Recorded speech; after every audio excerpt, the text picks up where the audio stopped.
Hi, welcome to this ACT introduction video. My name is Sarah and today I am going to explain the basic principles of acceptance and commitment therapy. So the basic principle of ACT is this: painful experiences are part of being human. We cannot avoid them. Even more so, it's by desperately trying to avoid pain that we devalue our lives. Instead of an enemy, we can view our pain as an ally. Our emotions serve us with very valuable information. They signal what truly matters most. If it didn't matter, it wouldn't hurt. So in fact, it's not our pain who's the problem, it's our reaction to it. Though beware to see your emotions as immediate directives to act upon. Instinctive reactions often don't bring us in the desired long-term direction in life. However, they still contain valuable data to tell you what matters most, and in this way, who you want to be and what you want to stand for. And so the goal of acceptance and commitment therapy is to learn people how to effectively deal with painful experiences, to give meaning and grow through pain so it becomes a stepping stone to a rich and meaningful life. In growing up, we've never really learned this. We've never had the chance to learn how to deal with pain in an effective way. So this is the goal of ACT, to help people, to guide them and give them the tools to deal with painful experiences that are unavoidable in life. And the model is called the hexaflex. And the hexaflex is a scientific model that refers to 6 core processes, the foundation of ACT. Training these enhances our psychological flexibility. And you can look at it this way. Physical flexibility trains our bodies. If at first your hands only reach your knees, then after training, you'll be able to reach your feet after a while and even beyond that. And this is kind of like that. The only difference is that it's not tangible. It's not something we can show off with on our social media. However, you will feel the difference yourself. When painful thoughts and feelings are no longer at the steering wheel, it will make a huge difference. You'll know what you truly want and how to create the life that you want. I'm not saying that there won't be pain, but you won't be as overwhelmed by it, which makes a huge difference. Within me, I have the serenity to accept the things I cannot change, the courage to change the things I can, and the wisdom to know the difference. This is a serenity prayer by Reinhold Niebuhr, and it's fully embodying what ACT is all about. So these words, acceptance and commitment, they might seem quite paradoxical at the first sight. And maybe they are in fact 2 opposite forces, kind of like yin and yang. And that's what makes this recipe so powerful, because these 2 things balance each other out perfectly. So here's the hexaflex, the model I was referring to earlier. You can kind of see it as a diamond with 6 sides. So these 6 core processes, they're all their own domain, but in the same way, they're very much connected to each other. And the black area points or signifies the psychological flexible side of the core process, what we'll try to train. And the pink area signals the psychological inflexibility, a sign of psychological inflexibility. So let's go through it and really try to see for yourself where your problem areas would lie. So what are the signs of psychological inflexibility? One of them could be fusion. When we're in a state of fusion, we are fully merged with our thoughts. There is no distance between me and my thoughts. I am fully absorbed. A state of control means I resist my feelings. I don't want to feel any pain or any discomfort. I try to suppress it, to fight it, not to feel it. A rigid self-image means I might be stuck in rigid labels towards myself, others, or the world. Rumination refers to being stuck in the past or in the future, rarely in the present moment. Rigid rules or a lack of direction means having no contact with what matters, with your core values. And avoidance, impulsivity, passivity kind of says it itself. It means a lack of valued action, a lack of conscious choice. So let's look at fusion. How are we going to move from a state of fusion to a state of diffusion? When you think about fusion, I want you to think about the relationship that you have with your thoughts. So in a state of fusion, we're going into the content of our thoughts. We are often having sort of like yes or no discussions about the truth of things. And we are often fully absorbed by these thoughts and by these beliefs. In a state of diffusion, we are taking a bit of a distance from these thoughts, and we're seeing them for what they truly are. A bunch of symbols, a bunch of words, a bunch of associations that we've probably made without even being aware of them. And from a state of diffusion, we're cultivating a choice to engage with thoughts or to not engage with thoughts. And we become a bit more free in this way. Now let's experience what I just said. Let's imagine for the upcoming 2 minutes that our hands are our thoughts. So look at your hands, open them as if they were a book right in front of you. Look at your hands palms. Imagine that your hands are your thoughts. And I'd like you to place both of your hands palms on top of your face, completely on your face, so that both of your hands are covering your entire face. Do this right now. Leave your eyes open and experience this position. Relax your fingers so you might still see a bit through the cracks of your fingers, but probably not much because your hands are completely covering your face. So what if I would ask you to walk around like this for 24 hours straight? How would that be? How efficient would that be? How much would you be able to connect with your environment? Would you still be able to connect at all? Imagine it. Imagine walking around like this all day. When you're in a state of fusion, you are. When you're in a state of fusion, your thoughts are so up close in your face that you can't see anything else. So what you can do now is just lift your hands slightly off your face, not far, only a couple of inches. So they're not touching your face anymore, they're still right in front of your face, still blocking your view. But just already feel the difference between your hands really touching your face versus hovering before your face. Now, what if I were to ask you to walk around like this? How much are you connected to your environment now? Maybe a bit more than before? It would still be a bit difficult to function, but maybe it'd be better. Now, what if I were to ask you to just lie your hands back where they were laying before, subconsciously? Maybe they were lying on your lap or your desk, or just put them back, put your hands back. And what if I were to ask you to just walk around like this? What if your thoughts, just like your hands, could just hang relaxed next to your body? What if they didn't need to block your entire view? How would that work for you to walk around like this? How efficient does that work to just be able to be in the same room with your thoughts, just as you're in the same room with your hands, no matter where they are, on your face, on your lap, you're still in the same room, they're still there, they're not gone. But how much more efficient is it to function like this? So now you're getting a grasp of what the difference is between a state of fusion and a state of diffusion. Your thoughts are not gone. That's important. That's important for next session when I'm going to talk to you about diffusion. Know that it's never a control strategy. It's an acceptance strategy. You are fully accepting your thoughts as they are, just as you fully accept your hands as they are. You do not want to get rid of your hands. You need your hands, just like you need your thoughts.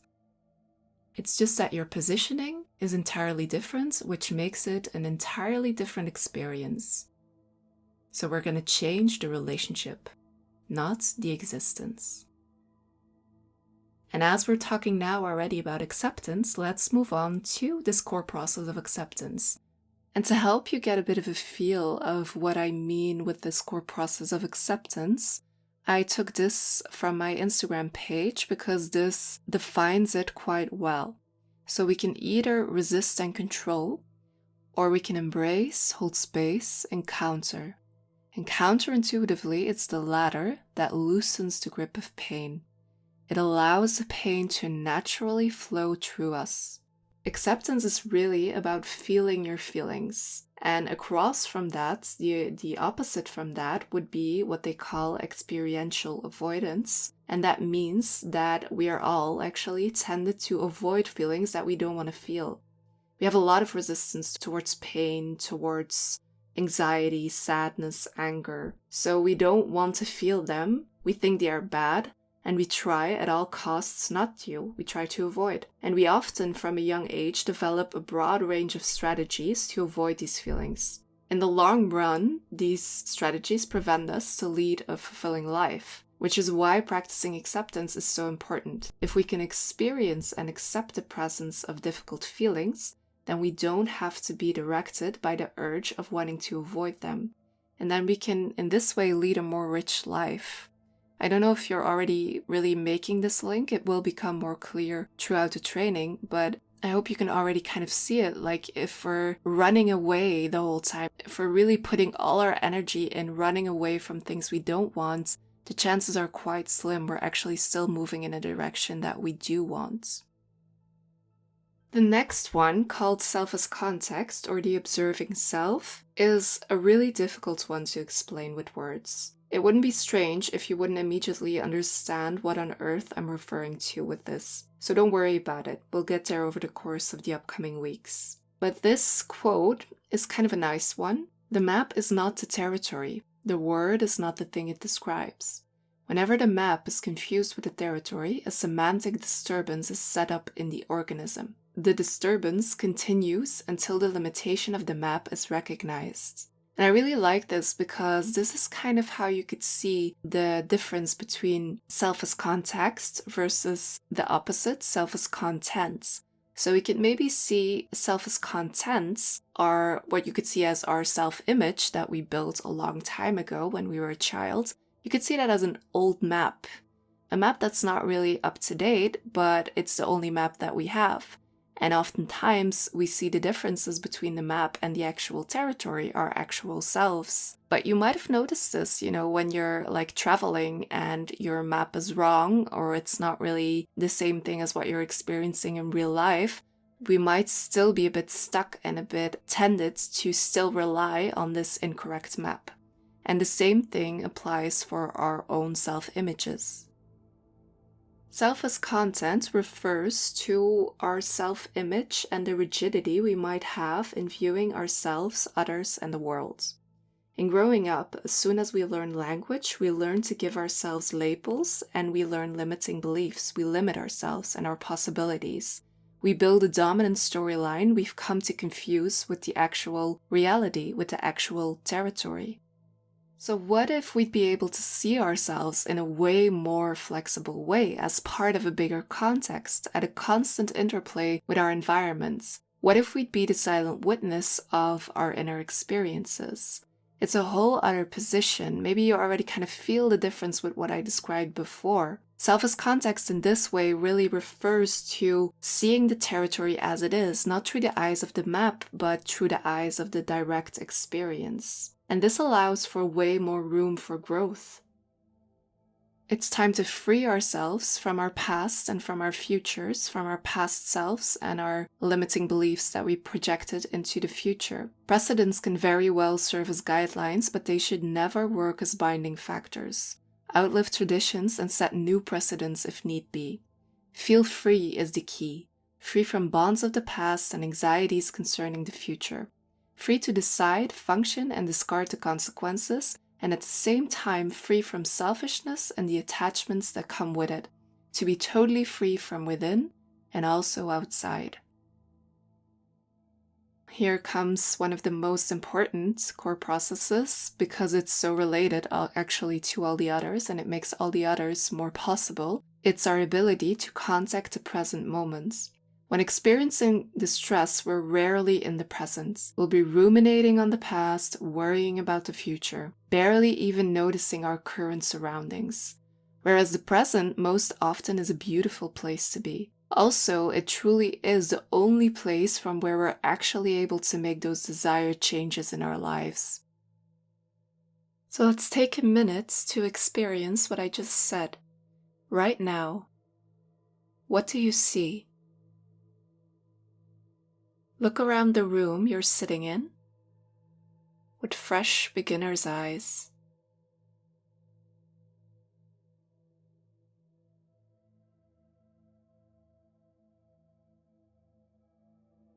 Don't think about the things you're seeing.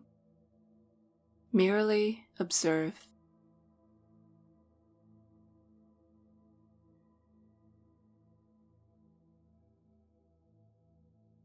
Now close your eyes.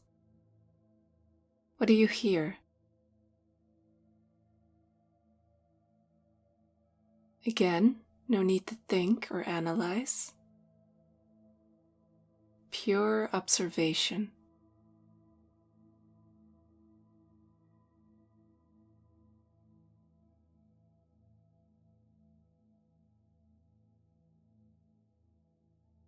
And what sensations do you feel in your body? Don't judge them. Simply be aware.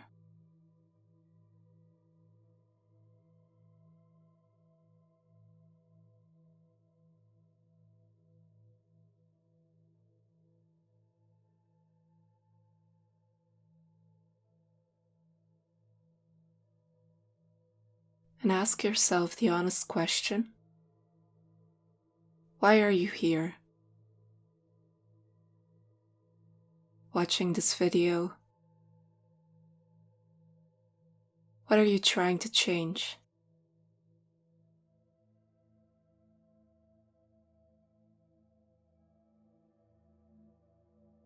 What is of true importance to you in your life?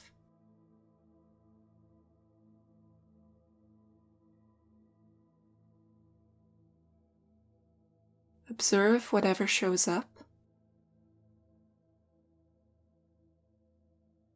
Again, without judging or analyzing. Simply watch and listen.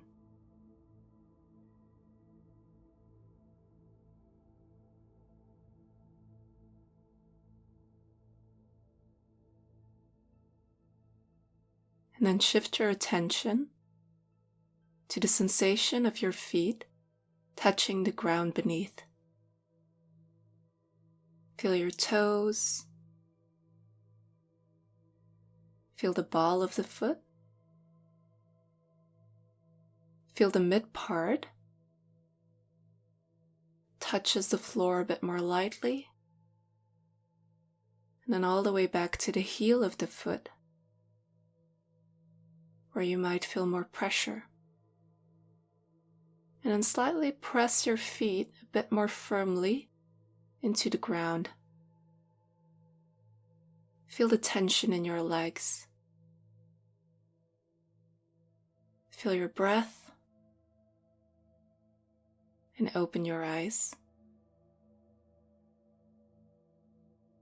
And so I'd like you to take a moment now to reflect on your experience of this meditation. How was it for you to ground your attention in the present moment? What did it teach you about what matters to you? Take your time to take some notes about this as long as the music plays.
And this also fluently brings us to the next core process, contacting core values.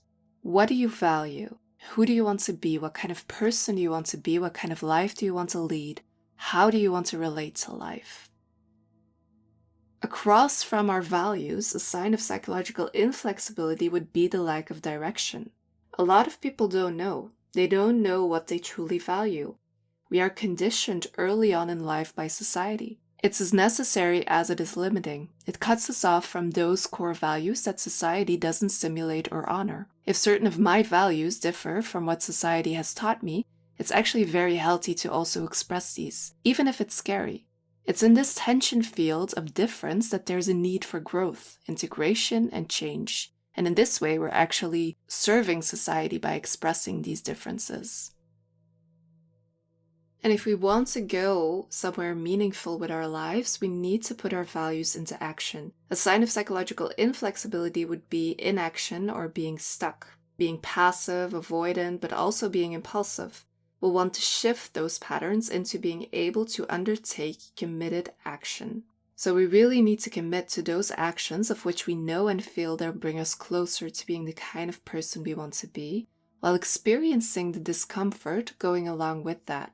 And I really like this picture, actually. You probably know it. The lone German refusing to raise a stiff right arm. This really shows it quite well. There's one person in the crowd doing it differently, and it's quite scary. It's, again, in our nature not to want to differ from the whole crowd. But when we look at it in this context, we can all see how important this behavior actually is. How important it really is to put our values into action and to commit to them, even if it's uncomfortable. And given the fact that our brain really loves repetition, let's go through it one more time. So the acceptance part of ACT is about learning to manage difficult internal experiences by training. Diffusion, watch your thinking. Acceptance, open up, make space for difficult feelings. Awareness, expanding our perception of self. And attention, anchoring our attention in the present, here and now experience. So these 4 are all about acceptance and mindfulness skills. And last but not least, the C of ACT, commitments, is about defining what matters most and investing in these values by actively acting upon them. So we have the orientation part, the contacting and defining our core values, and the investment part, putting those values into action, aligning our behavior with our values. And if we put the whole formula together, then we're training mindfulness and acceptance skills and also commitment skills, which brings us into a state of increased psychological flexibility. And this clears the path towards a rich and meaningful life. And so that brings us to the end of this video. I hope this really helped you to get a first grasp of ACT. Maybe you could conclude the session by giving a bit more attention to those areas of psychological inflexibility, those signs that you might have picked up. Maybe try to see for yourself where the problem areas lie, and maybe you can think of one small action, one small intention that you could set up for this week to work on one of those areas. So I'll give you an example. If your biggest problem area would be ruminating on the past, then you could really try and see for yourself this upcoming week if you could find one activity that you could start doing with your full attention. And if it would be more diffusion, then you could really take a look at those parts or moments in the week that you really spend in your head and see if you can install something there, maybe an object or a cue that might remind you to take a step back. If you're someone who controls their feelings, and you know in the upcoming week there's going to be a moment of discomfort, maybe a presentation or sports, then you can really see if maybe in that moment something could help you to breathe through the discomfort. Maybe place a little reminder in your phone, maybe the quote that I used here from my Instagram page or something else. You could write that down on a note, stick it into your wallet and look at it right before you have to go into your sports lesson, for example. So I hope this gives you a bit of an idea of how you could really translate all of these concepts into your daily life. and I look forward to seeing you next week for our next session.